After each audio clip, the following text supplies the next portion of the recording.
Hi, my name is Elliot Reeves, and this is my presentation on the U.S. healthcare delivery system and equity. In this presentation, we will explore the structure, challenges, and potential solutions to improve equity in healthcare.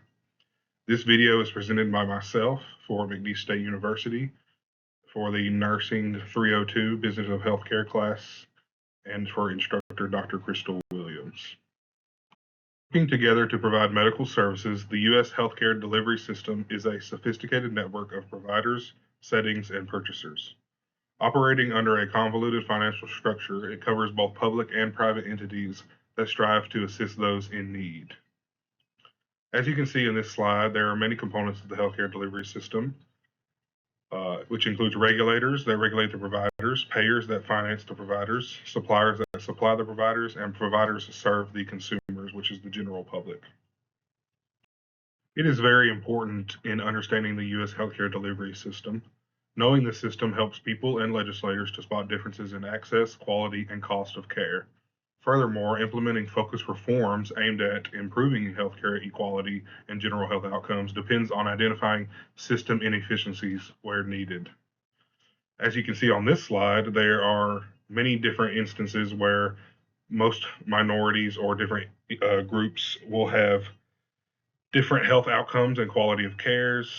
There's some differences in economic measures, differences in access and use of care, and insurance coverages based on their racial or ethnic backgrounds.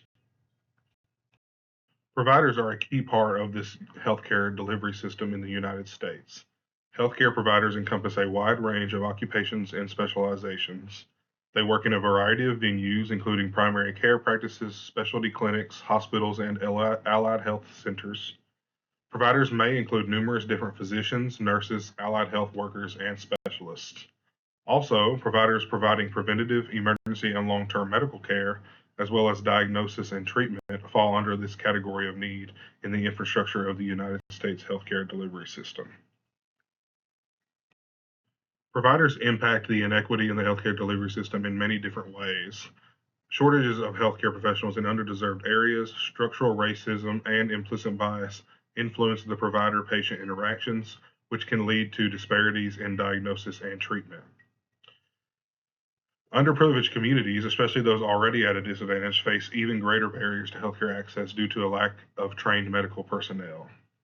This can lead to disparities in pain management, treatment plans, and diagnoses that are frequently the result of provider-patient interactions that are impacted by this structural racism and implicit prejudices. A greater focus on culturally competent care is emerging as a reaction to these disparities, and government initiatives are broadening provider networks in rural and low-income areas. As you can see in this slide, there is a map of health professional shortage areas, and there are numerous different areas where they're rural and more likely to have a African American population or a Spanish population, and just many different areas where there's not even many providers at all in these areas because of the disparities. Next, we can move on to reviewing the overview of healthcare settings in the U.S. healthcare delivery system. Healthcare services are provided in a variety of locations, including primary care clinics, hospitals, long-term care institutions, and developing models such as telehealth and community-based care. Primary care clinics are the first point of contact for preventative and routine treatment, whereas hospitals offer emergency, surgical, and specialty medical services. Long-term care institutions serve the elderly and people who have chronic conditions. As you can see in this slide, there are numerous different types and settings of services. For preventative care, there's primary public health programs, community programs, and personal lifestyle programs. Primary care would be a physician office, self-care, or alternative medicines. Specialized care would be specialist clinics, and chronic care would be more of the home health, long-term, and primary care settings. With the numerous different settings that are available in the U.S. healthcare delivery system, there are also numerous inequities. Healthcare settings contribute to disparities in a variety of ways. Hospital closures in rural locations have resulted in decreased availability to emergency and specialty treatments. Financial hurdles also deter low-income people from using hospital services. While telehealth has helped to close gaps in healthcare access, it requires internet access and digital literacy, which not all people have. Community-based health programs, on the other hand, play an important role in addressing socioeconomic determinants of health, and increasing healthcare access for minority and low-income populations. In this slide, you can see a map of rural hospital closures, which there's a majority of them in states that are not expanding Medicaid services. So many parts of the Deep South and even farther in the Western, more populated places such as California and New York are continuing these Medicaid programs that are helping those with low income and issues reach out for medical care in proper ways. Now we will be taking a look at the overview of healthcare purchasers. This is financed through private, public, and out-of-pocket payments.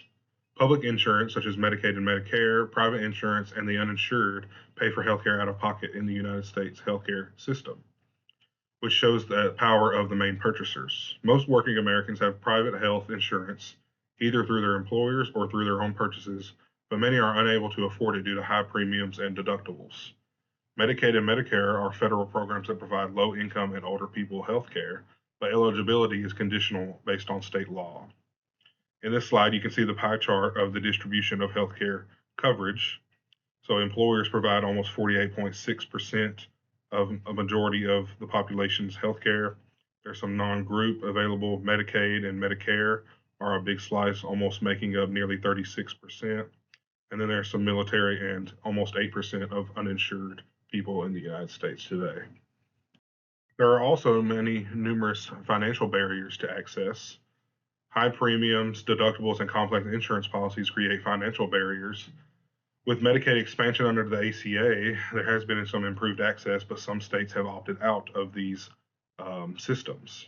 The intricacy of the system leads to numerous different disparities in different areas and in coverage and affordability. Unfortunately, the uninsured rate is higher in the states that chose not to participate in the Medicaid expansion. That was part of the Affordable Care Act. In this chart, you can see the percentage of adults ages 25 to 64 without health insurance, and it lists them by race and Hispanic origin, and also as well as educational attainment.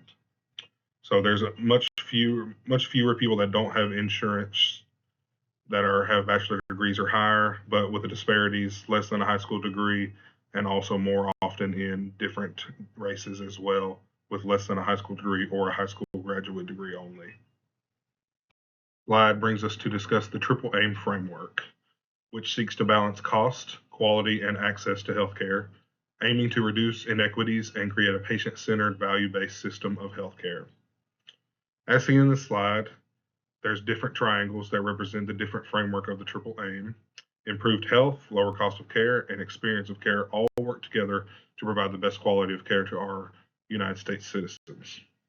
Further, in an effort to lessen disparities and enhance patient-centered care, this value-based treatment aims to balance accessibility, quality, and affordability throughout the United States population. To conclude this presentation, I would like to make a call to action. Discussing disparities in access and quality are exacerbated by the continued fragmentation of the United States healthcare system. Healthcare disparities are worsened by systemic obstacles, limited resources, and a lack of qualified medical professionals. Social determinants of health, provider shortages, and insurance reforms are the policy measures that need to be implemented in order to address these discrepancies. A more fair healthcare system can be created by implementing the Triple Aim strategy, which aims to reduce costs, enhance quality, and increase access to healthcare for all. Thank you for your time and consideration when enjoying my presentation. If you have any questions, please don't hesitate to reach out to me, and I thank you for listening and for viewing my presentation on the United States healthcare and delivery system and equity. On this slide, you can view the references that I used to complete this presentation. These references were tremendous help when discovering the inequalities and discrepancies within the United States healthcare delivery system, as well as ways to improve our system as a whole. Please review these references, and thank you again for viewing my presentation.